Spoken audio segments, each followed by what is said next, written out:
The Public Protector wants to promote good governance and integrity in all state affairs through this campaign. It will also try to increase public awareness about the existence of the institution, its mandate and services, as well as where and how the Public Protector can be accessed. Often people hear or read about high-profile cases only, and there's a perception that the Public Protector is a crime-busting agency. The Public Protector wants to demonstrate that they deal with ordinary issues on a daily basis. For this now, we're joined by Public Protector Advocate Thuli from our studios in Pretoria. Good morning to you, Advocate Madonsela. Good morning, Vuyo, and thank you for having me on the show. Good morning to South Africans as well. Now, tell us more about your theme for the event, strengthening synergies and leadership in ensuring public accountability. We're focusing this year on strengthening synergies in leadership and public accountability because we believe that for good governance to happen and to be sustained, we need to all work together. Whether you are a member of the community or someone in government, we all need to work together. And those of us in government, we perform different roles. You know, there's the Auditor General, the Human Rights Commission, there's Parliament, there's the office, the monitoring office in the presidency, and then there are offices at local government and in the provinces that are also responsible for oversight. So the idea is to have a common vision, a common approach, and complementary ways of doing business. Now, give us a detailed schedule for this Public Protector Good Governance Week. What exactly will you be doing, and where can people interact more with you and with your office?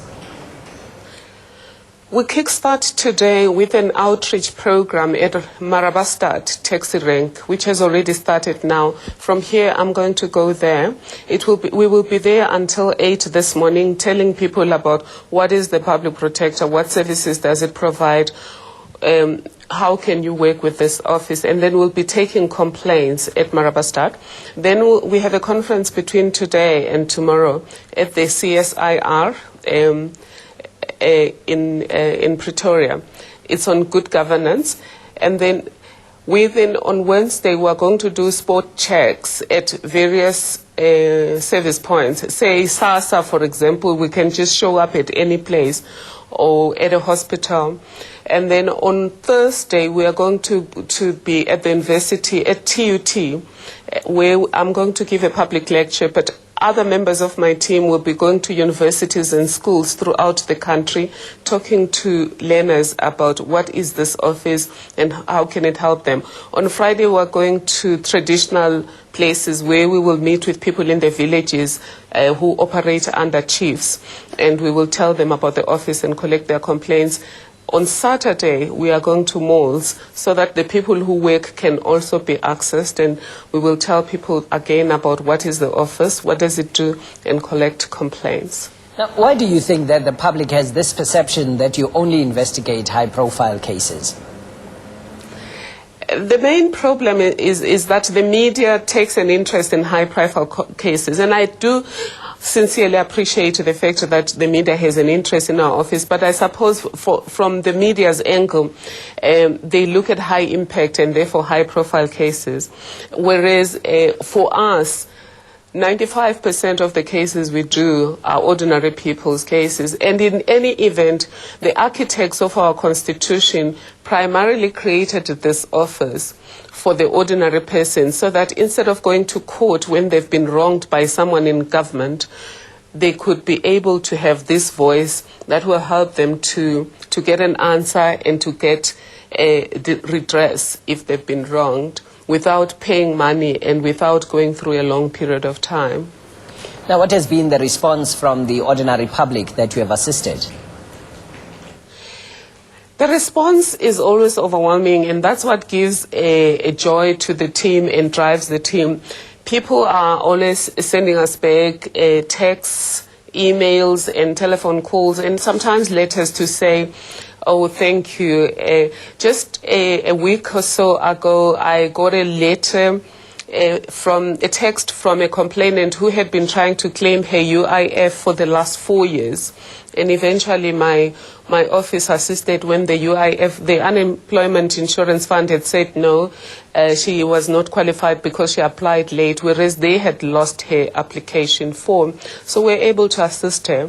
Not so long ago, we assisted one who couldn't get a grant for her children because SASSA said somebody else was already registered in her name. And through our own appropriate dispute resolution measures, we were able to help that lady. And as we speak today, she now gets a grant. And those who were responsible for the corruption that had led to stealing of her grant are now being dealt with appropriately. And they were at Home Affairs, SASSA, and some of them were in the Department of Health.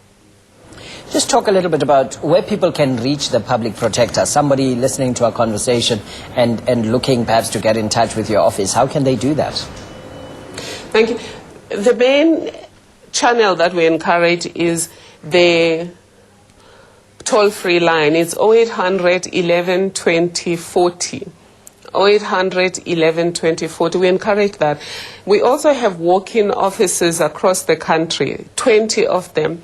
Every province has an office. For example, here in Gauteng, we have our national office here in Pretoria, which is also a service center. You can come to the national office, or you can go to our office at the former women's jail at Constitution Hill in Joburg.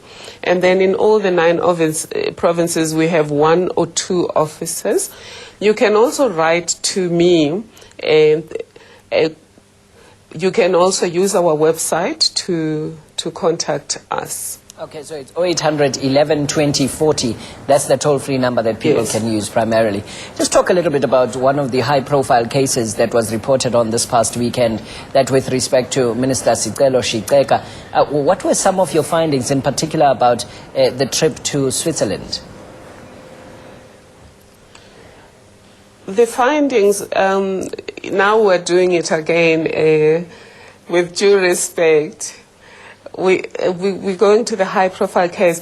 But the key finding there was that we could not find any evidence of official meetings in Switzerland, and therefore the only conclusion I could read in the circumstances was that the trip was there for the purposes of visiting the minister's friend in prison, because in respect of that particular visit, I had a whole lot of evidence, both documented evidence and people coming forward and saying, we were there, we saw it.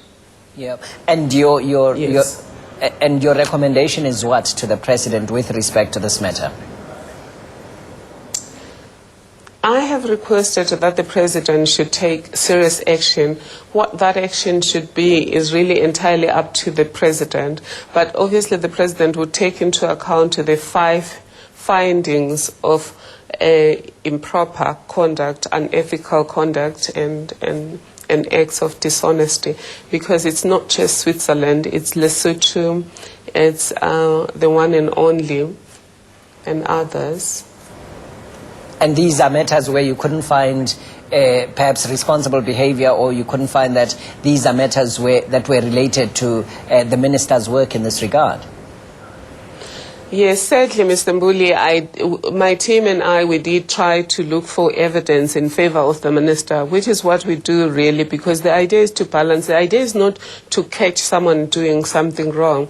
It's to examine whatever evidence we can find that can explain your conduct. It's really about accountability, and if you provide evidence that can explain your conduct and shed light on issues, then I would have found in his favor. In this particular case, Switzerland, I couldn't find any evidence that explained his conduct in terms of the conduct being within the confines of the law and in the interest of the public. Right. I couldn't find anything similar with Lesotho, with one and only. Yes. But also, I also make a finding about the fact that the minister was not truthful in his interaction with me. Let's leave it at that. Thank you very much. The public protector is Advocate Thuli, joining us from our studios in Pretoria.